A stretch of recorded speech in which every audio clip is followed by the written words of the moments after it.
Hello, Toro fans, and welcome to Tauros All Access. As always, I'm Edward Neiman, joined alongside by Lauren Hill for the Tuesday edition of Tauros All Access. Lauren, new week. As we mentioned before, Toros on the road this week, coming off their home opening weekend. But all around, good stuff here, good feels in the building. Toros coming off that Saturday night win over the Norsemen. Yeah, we're very excited for this upcoming series. Obviously, we won that last game, and we just have to keep that momentum up for this weekend in North Iowa. And I know we forgot to mention it, last episode yesterday. There is a recap article on the series against the Norsemen, so if you did miss any of those games, make sure to give that a read. You'll kind of get the whole rundown of how that series went and how the Toros got back over the 500 mark against in-division rival in St. Cloud.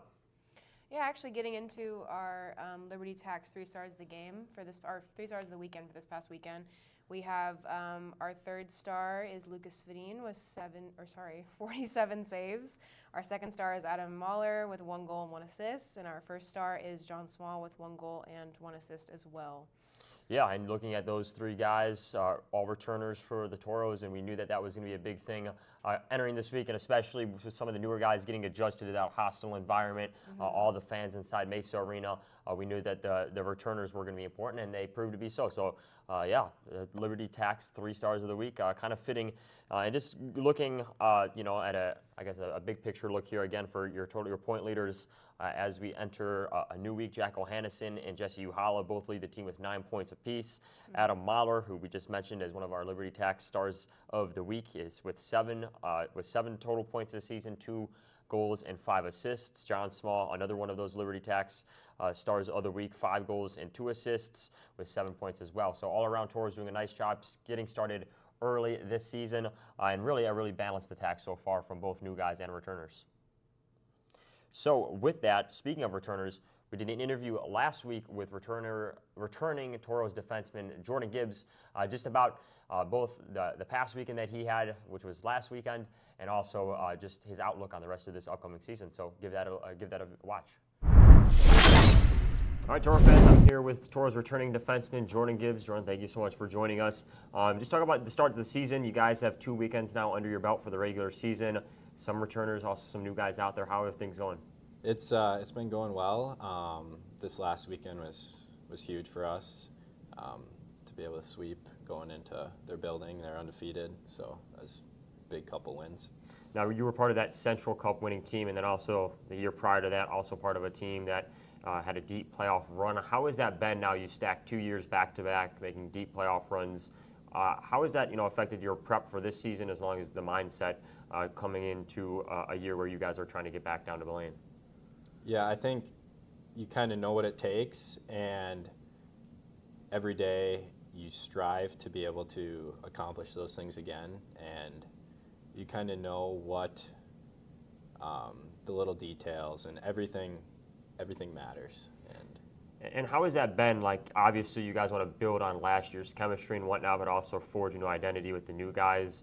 What is that like, especially when you're stepping into more of a leadership role this year and talking to those new guys, but also still trying to build on that chemistry from last year? Yeah, I mean, every team, like you said, new identity. That's something we talked about at the start of the year, that we don't have the same guys, different personalities on the team, but everything's been gelling really well, and all the boys get along. And now you guys are going to have the opportunity to come home, play in front of the home fans for the first time this season, really, regular season, on the Pepsi. How excited are you for that? Yeah, we're pumped. We love to play in the Pepsi, and we love the Minot fans, so we're excited. And what are you expecting personally from the Minot fans, just coming off such a deep run last year? The excitement's at an all-time high. What are you expecting out of those fans? I think it's going to be packed, and it's going to be loud in here. And when you look at the rest of this regular season, the rest of the way is potentially another postseason run, hopefully looms for you guys. What are you most excited for to see out of this team? I don't know. That's pretty far down the road, but I think just we're excited for this weekend. That's where we're going to focus. So. Awesome. Well, appreciate you joining us, and yeah. So that was Jordan Gibbs. A big thank you to Gibbs for joining the show once again. Lauren, we mentioned the defense has been an important part of this Toro team, especially getting those wins. It's led to good goaltending, like you mentioned, that we saw from Lucas Fedin this past weekend. So looking for more of the same, and with guys like Gibbs, I think that'll be pretty easy to come by for the remainder of this season. Looking ahead, though, beyond this next weekend, North Iowa, Lauren, got something big happening here at the Mesa Arena, one of our signature events of the year. We do. We have a trunk or treat event happening. Obviously, behind Edward, not behind me. We have our posters for our next home game weekend. Trunk or treat will be happening on Saturday, October 26th, starting at 5 o'clock, so right before our game. Just to let you know, you can wear costumes, anything. We would love all of that. We'll be having the event in the Mesa Arena parking lot, so please come and join us, and we're all excited. Yeah, Lauren, I have not been here for one of these yet. This will be my first. Yeah, I've heard a lot of things about it, very popular. I know in past years, we've had a ton of people show up for this event, and we really hope to have the same of that this year. And also, you look at the opponent for that Thursday and Saturday night. Don't forget, they also play Thursday night that week. The Tauros play the Bismarck Bobcats, who as of now are undefeated, leading the division. So, Lauren, even more reason for people to be here inside the building both Thursday night and Saturday night, along with Trunk or Treat. Yes, I agree. You like Halloween? I love Halloween. There we go. Literally, just to give you a little insight, my mom sent me a package to the arena this morning, and it had all kinds of glitter and pumpkins and all those kind of things. So, yes, I'm bringing Halloween with me from the South. So. There you go. 'Tis the season. Halloween is almost upon us, and like we mentioned, you can celebrate here at Mesa Arena with the Tauros Saturday, October 26, 5 p.m., just before puck drop, which is 7:35 that Saturday night. But that will do it for us here on Tauros All Access. We'll talk to you tomorrow, but before then, we also want to mention again, you got that QR code right there that leads to our link tree. If you're not following our social medias already, you can find them right there. Give us a follow to stay up to date on everything Tauros. Also look at the website. Like we mentioned earlier in the show, there's a recap article from last weekend.